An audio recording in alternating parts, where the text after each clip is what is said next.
Assalamualaikum, hai semua. Saya Nazatul dari Muar Lapor. Okey, hari ini saya nak tunjukkan cara untuk membuat kuih tradisional iaitu kuih apam gula hangus. Okey, jom kita mula. Mula-mula kita sediakan dulu dia punya gula hangus. Kita panaskan gula dalam kuali ataupun periuk sampai dia menjadi keperangan. Tapi jangan terlalu gelap sebab kalau terlalu gelap nanti gula tu akan jadi pahit. So, kuih kita nanti pun akan jadi pahit dan tak sedap. Okey, bila nampak bawah tu dah perang-perang sikit, kita kacau-kacau sikit supaya gula ni boleh masak sekata.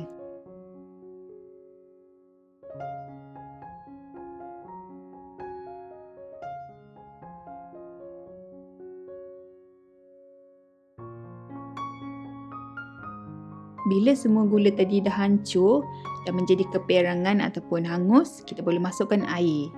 Sambil kita masukkan air tu, kita terus kacau. Masa ni gula tu akan jadi keras tau. Tapi jangan risau, kita terus je kacau sampai gula tadi cair semula.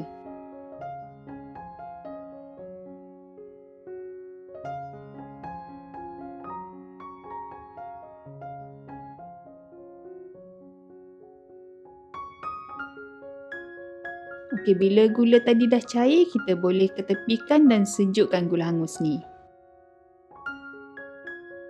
Kemudian dalam bekas yang lain, kita masukkan 2 biji telur yang bersaiz A ataupun B. Lepas tu masukkan minyak masak ataupun minyak jagung. Kemudian campurkan juga dengan margarin ataupun boleh gunakan butter. Lepas tu, saya ada susu pekat manis. Kita campurkan semua bahan-bahan ni, lepas tu kita pukul sampai dia sekata. Dalam resipi ni saya gunakan mixer, tapi kalau korang tak ada mixer, boleh juga pukulkan bahan ni menggunakan blender. Masukkan je semua bahan-bahan ni dalam blender, lepas tu boleh kisar macam biasa. Saya pukul bahan-bahan ni lebih kurang dalam 3 ke 4 minit sampai semua bahan-bahan ni nampak sebati.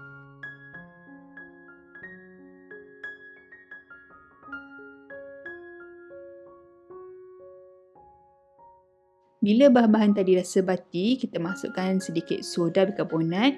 Lepas tu kat sini saya masukkan juga sedikit esa vanila untuk mengurangkan rasa dan bau telur tu tadi. Lepas tu boleh masukkan gula hangus yang kita dah sejukkan tadi.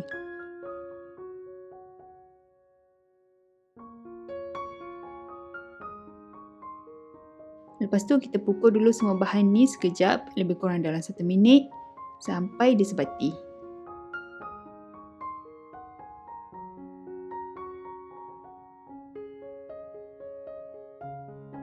Akhir sekali kita boleh masukkan tepung gandum. Tepung gandum ni kalau nak lebih elok, kita boleh ayak dulu sebelum kita masukkan kat dalam adunan ni.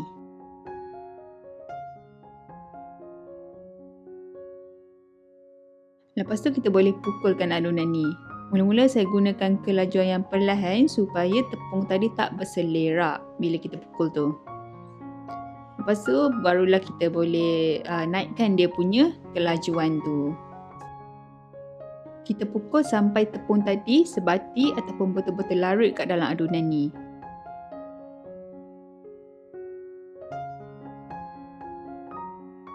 Bila tepung tu tadi dah sebati, kita perap dulu adunan ni lebih kurang dalam 15 ke 30 minit supaya kita punya kuih apam nanti akan jadi lebih kebu. Okey, sementara tu kita boleh sediakan bekas untuk mengukus apam kita ni. Saya gunakan acuan kuih lompang yang bersaiz L. Acuan ni kita perlu sapukan sedikit dengan minyak supaya kita punya kuih nanti tak melekat dan mudah untuk kita keluarkan. Kalau korang tak ada acuan kuih lompang ni, boleh juga gunakan acuan kuih seri muka ataupun kalau tak ada, boleh terus kukus dalam loyang yang besar. So nanti bila dah sejuk bolehlah potong-potong untuk dimakan. Okey, bila adunan tadi dah siap perap, dia akan jadi semakin pekat. Lepas tu boleh masukkan kat dalam acuan ni, hampir penuh. Tapi jangan terlalu penuh ataupun jangan kurang sangat. Sebab kalau kita letak banyak sangat nanti, apam tu akan melimpah.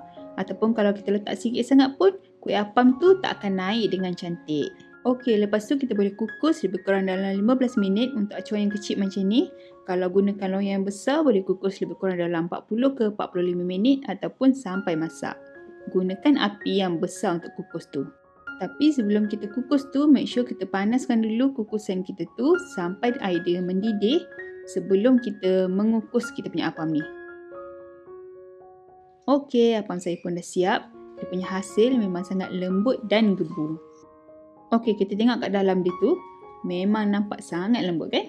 Korang boleh gunakan resepi ni untuk buat makan sendiri ataupun boleh gunakan juga untuk jualan sebabnya dia punya bahan tu sangat senang dan cara dia pun sangat mudah untuk kita buat. Okey, itu je daripada saya.